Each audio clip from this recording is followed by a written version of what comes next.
Halo semua, jadi hari ini saya akan menjelaskan materi tentang Hindia Belanda. Pertama-tama saya akan menjelaskan awal mula terbentuknya Hindia Belanda. Jadi, Hindia Belanda ini terbentuk karena VOC dibubarkan. VOC dibubarkan pada tahun 1799.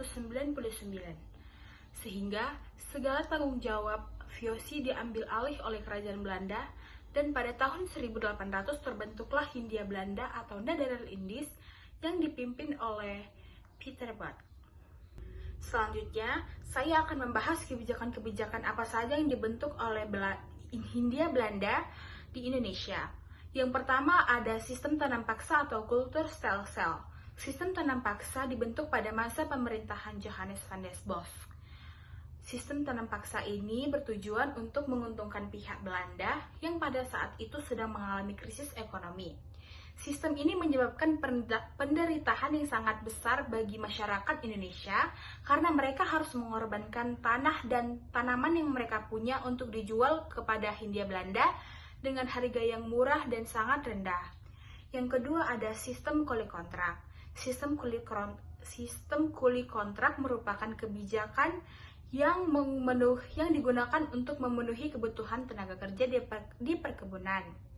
Mereka dipaksa untuk bekerja dengan sangat berat dan digaji dengan upah yang sangat kecil. Yang selanjutnya adalah pajak kepala. Sistem pajak kepala ini seringkali memberatkan masyarakat pribumi yang mengharuskan setiap orang dewasa pribumi membayar pajak kepada pemerintah kolonial. Yang terakhir adalah politik etis atau politik balas budi. Jadi politik etis ini dibentuk pada masa pemerintahan oleh Van Deventer yang bertujuan sebagai bentuk balas budi bangsa Belanda kepada Indonesia. Politik etis berfokus pada 3 aspek yang utama yang dikenal sebagai Trias Van Deventer. Jadi aspek pertama itu adalah aspek edukasi atau pendidikan. Jadi mereka itu meningkatkan akses pendidikan bagi masyarakat pribumi. Aspek yang kedua adalah irigasi atau pengairan. Aspek ini mengembangkan dan memperbaiki sistem irigasi untuk meningkatkan produksi pertanian. Yang ketiga adalah aspek perpindahan penduduk. Aspek ini mendorong perpindahan penduduk dari daerah yang padat ke daerah yang kurang padat untuk meningkatkan kesejahteraan dan mengurangi kemiskinan.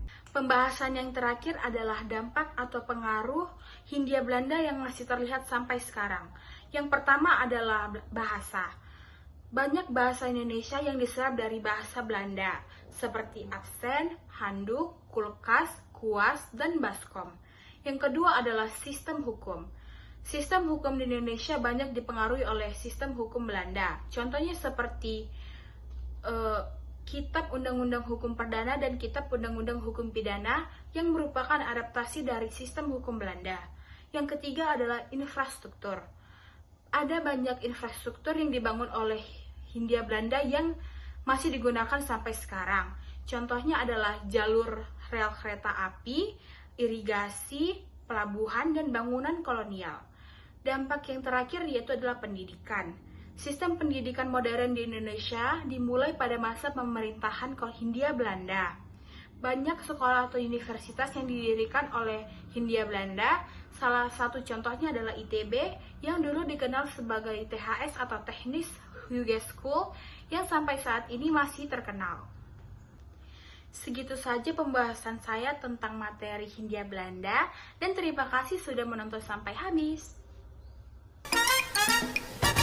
Ayo mulai perbaiki, putar balikan. Kami bekerja sama, kami kerjasama.